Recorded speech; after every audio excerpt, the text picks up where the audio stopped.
નમસ્કાર મિત્રો, આપ સૌનું હાર્દિક સ્વાગત છે આપણી યુટ્યુબ ચેનલમાં, જેનું નામ છે ભારતનું બંધારણ. મિત્રો, આજની તારીખમાં સરકારી નોકરી એક સૌથી મોટું ચેલેન્જિંગ કામ છે. જેટલા પણ મારા મિત્રો સરકારી નોકરીની તૈયારી કરતા હશે, એમાં એક સૌથી મહત્વનો વિષય છે ભારતનું બંધારણ, જે સૌથી મોટું એક ચેલેન્જિંગ ટાસ્ક પણ આપણે લઈ શકાય, કારણ કે એની અંદર એટલા બધા આર્ટિકલ, એટલી બધી અનુસૂચિઓ આવેલી છે કે જેને યાદ રાખવી મુશ્કેલ છે. તો આજના લેક્ચરમાં આપણે એ મુશ્કેલને થોડી ઈઝી કરવાનો પ્રયત્ન કરીશું. તમને બધાને ખ્યાલ જ હશે મિત્રો કે આજની તારીખમાં ભારતના બંધારણની અંદર ટોટલ 425 આર્ટિકલ મતલબ કે અનુચ્છેદ આવેલા છે. તો આજના લેક્ચરમાં આપણે એમાંથી 1 થી 4 અનુચ્છેદને સૌથી સરળ ભાષામાં સમજાવવાનો પ્રયત્ન કરીશું મિત્રો. તો રેડી છો મારી સાથે? ઓકે. સૌથી પહેલા આપણે મિત્રો અનુચ્છેદ 1 વિશે વાત કરીશું કે ભારતના બંધારણની અંદર અનુચ્છેદ 1 એ શું જણાવે છે આપણને. તો તમને એ જાણીને મિત્રો નવાઈ લાગશે કે ભારત એક દેશ નથી, પણ ભારત એક રાજ્યનો સંઘ છે. હાજી મિત્રો, આપણા અનુચ્છેદની અંદર મતલબ કે આપણા બંધારણની અંદર આ વસ્તુનો ઉલ્લેખ કરેલો છે કે ભારત કોઈ દેશ નથી, પણ ભારત એ બધા રાજ્યોનો એક સંઘ રાજ્ય છે. મતલબ કે ભારત એક સંઘ રાજ્ય તરીકે આપણે બોલી શકીએ છીએ. તો હવે તમને બધાને પ્રશ્ન થશે કે સંઘ રાજ્યનો મતલબ શું થાય? તો જરૂરથી જણાવીએ મિત્રો. આજની તારીખમાં દુનિયામાં ટોટલ 3 પ્રકારના દેશો આવેલા છે. પહેલો નંબર છે પરિસંઘ, બરાબર, એટલે કે સંઘીય. હવે પરિસંઘનો મતલબ શું થાય? તો આની અંદર મિત્રો અલગ અલગ રાજ્ય ભેગા થઈને દેશ બનાવે છે.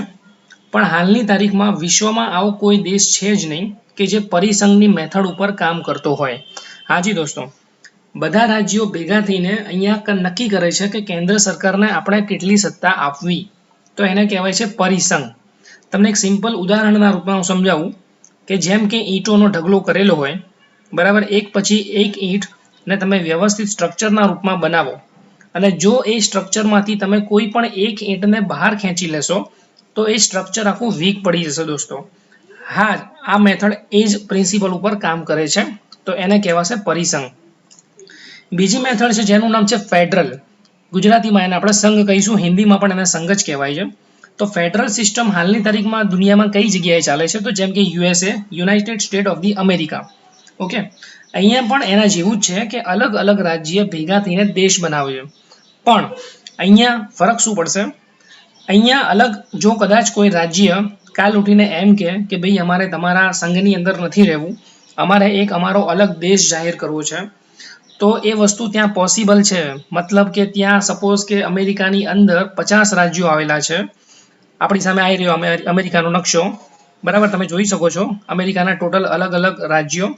તો આજની તારીખમાં અમેરિકાની અંદર ટોટલ 50 રાજ્યો આવેલા છે, બરાબર મિત્રો.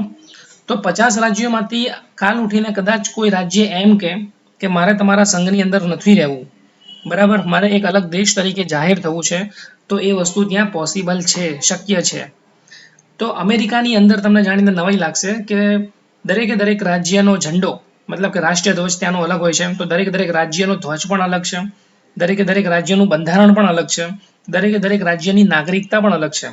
ઉદાહરણ તરીકે જોવા જઈએ તો ગુજરાત રાજ્યની સપોઝ આપણે વાત કરીએ કે આપણા દેશની અંદર જો ફેડરલ સિસ્ટમ હોત તો શું થાત? તો આપણે ગુજરાતમાંથી રાજસ્થાનની અંદર જવા માટે પણ વિઝા લેવા પડત. ગુજરાતની આપણી નાગરિકતા અલગ હોત અને રાજસ્થાનની પણ નાગરિકતા અલગ હોત. ગુજરાતનું બંધારણ અલગ હોત અને બીજા બધા રાજ્યોનું પણ બંધારણ અલગ હોત. ગુજરાતનો રાષ્ટ્રધ્વજ અલગ હોત તો બીજા બધા રાજ્યોનો પણ રાષ્ટ્રધ્વજ અલગ હોત.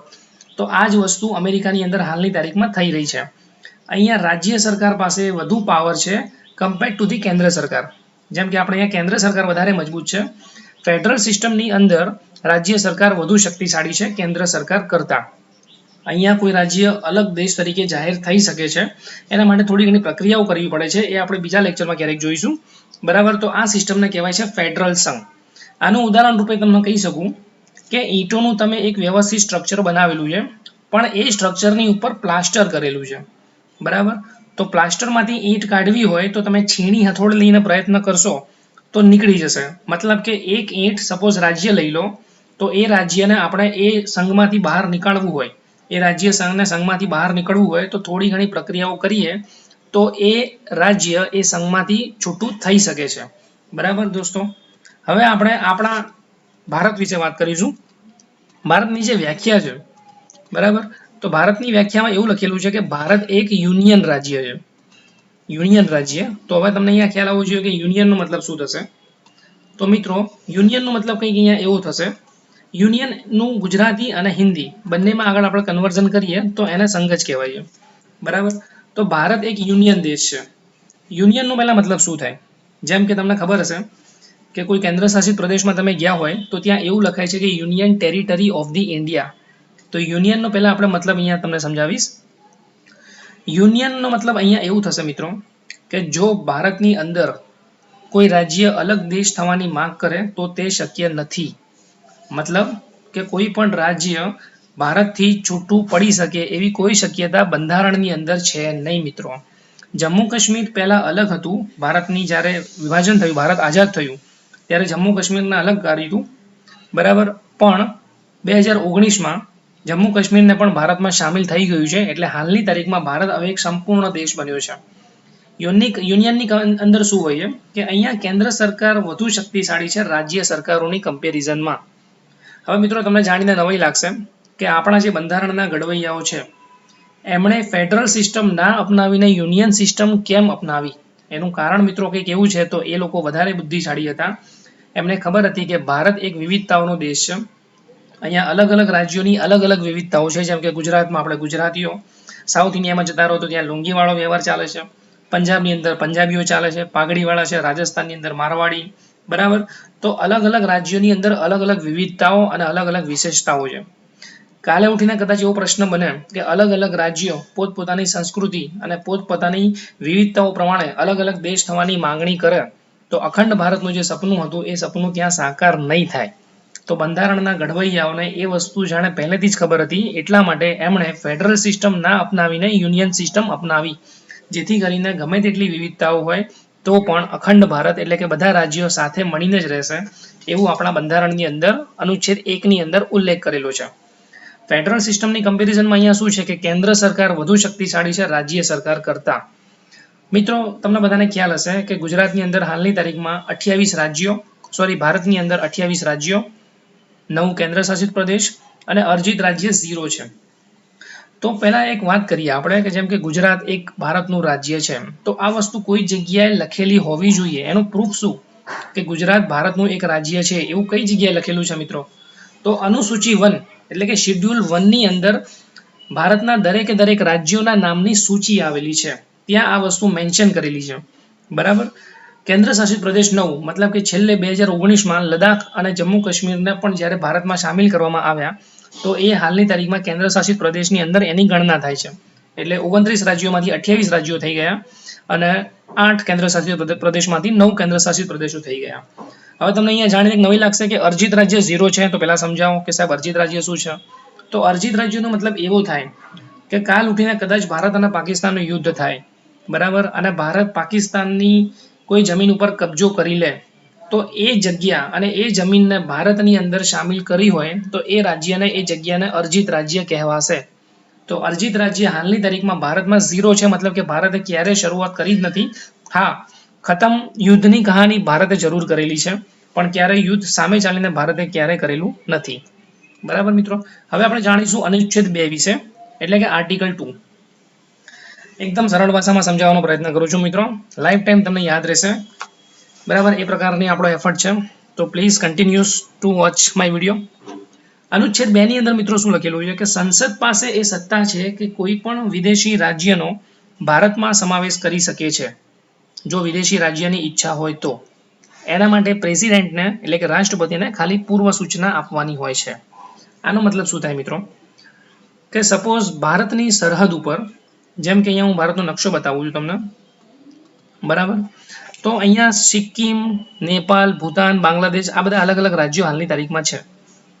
તો વિદેશી રાજ્યનો મતલબ શું થાય કે જો કાલ ઉઠીને કોઈ વિદેશી રાજ્ય ભારતની અંદર સામેલ થવા માંગે તો સંસદ લોકસભાની અંદર એક બહુમતીથી ખાલી બિલ પાસ કરીને આ વસ્તુ શક્ય કરી શકે છે. જેમ કે સિક્કિમને 1975ની અંદર બંધારણની અંદર 32મો સુધારો કરીને ભારત દેશની અંદર બીજા બધા રાજ્યોની જેમ સામેલ કરી દેવામાં આવ્યું હતું, બરાબર. 1959ની અંદર જ્યારે ચીને તિબેટ ઉપર હુમલો કર્યો ત્યારે સિક્કિમને લાગ્યું કે આપણે ભારત જોડે સામેલ થવામાં જ આપણું શાણપણ છે. તો ભારત સરકારે જેમ બે હાથ ફેલાવીને એક મિત્રને બોલાવતા હોય એમ સિક્કિમ રાજ્યને બીજા બધા રાજ્યોની જેમ જ અપનાવી લીધું અને હાલની તારીખમાં પણ સિક્કિમ ભારતનું જ એક અખંડ રાજ્ય છે. એના માટે બંધારણની અંદર 32મો સુધારો કરેલો હતો અને આજની તારીખમાં એટલે કે 1975ની અંદર સિક્કિમ અખંડ ભારતની અંદર સામેલ થઈ ગયું હતું.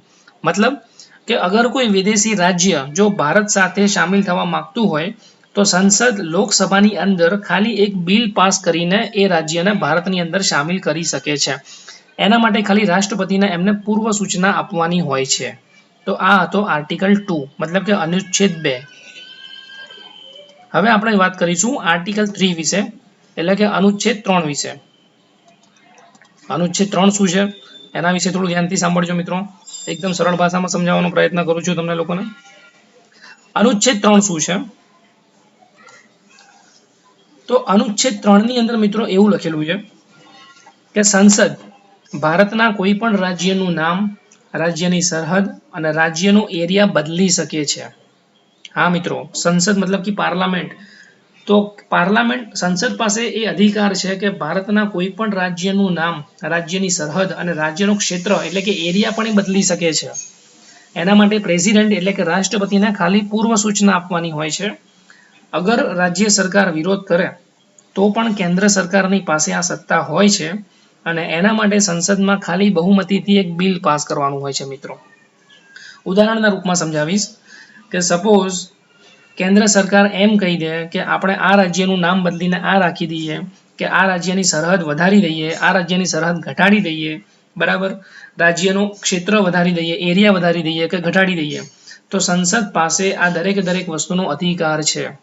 એના માટે એમણે સંસદની અંદર બહુમતીથી બિલ પાસ કરવાનું હોય છે મિત્રો. બહુમતીનો મતલબ શું થાય તો તમને બધાને ખ્યાલ જ હશે, પણ એકવાર ફરીવાર તમને રિવાઇઝ કરાવી દઉં કે સપોઝ લોકસભાની હાલની સભ્ય સંખ્યા આપણી અત્યારે 542 છે.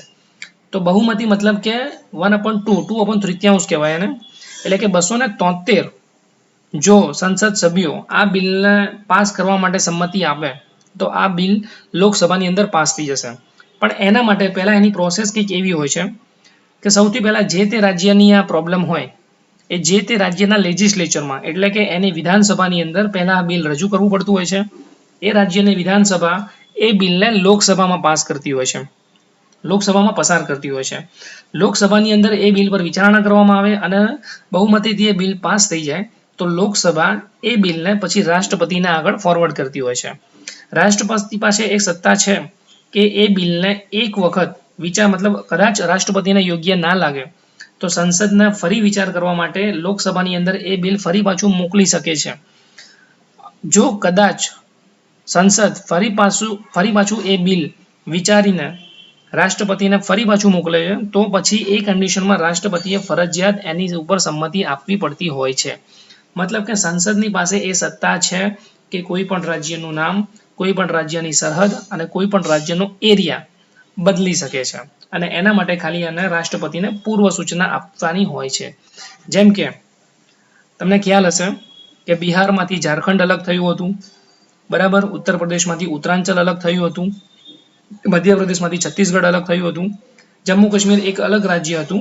પણ 2019માં સુધારા પછી, બંધારણના સુધારા પછી જમ્મુ કાશ્મીરની અંદર જે આપણે 370ની કલમ હતી એ કલમ દૂર કર્યા પછી જમ્મુ કાશ્મીર હવે અખંડ ભારત રાજ્યની અંદર સામેલ થઈ ગયું છે મિત્રો, બરાબર.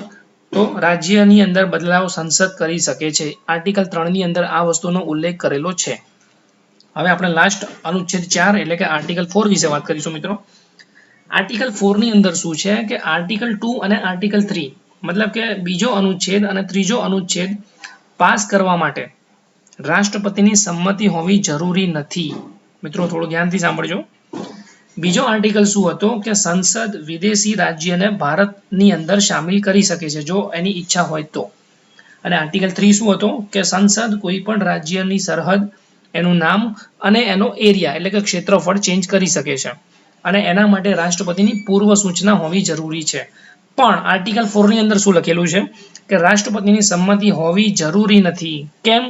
તો એનું કારણ છે કે આ વસ્તુ આર્ટિકલ 368 ની બહાર રાખેલી છે. તો હવે તમને પહેલા એ જાણવું જોઈએ કે આર્ટિકલ 368 શું છે.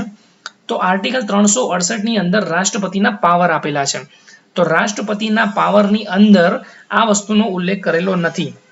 મતલબ કે સંસદની વિચારણા અનુસાર અને સંસદની બહુમતીના અનુસારે રાષ્ટ્રપતિ આ સંમતિ આપવા માટે બંધાયેલા છે. મતલબ કે રાષ્ટ્રપતિએ આના માટે સંમતિ આપવી જ પડશે. જો સંસદની અંદર આ બિલ બહુમતીથી પાસ થઈ જાય તો આર્ટિકલ 4 ની અંદર આ વસ્તુનો ઉલ્લેખ કરેલો છે મિત્રો.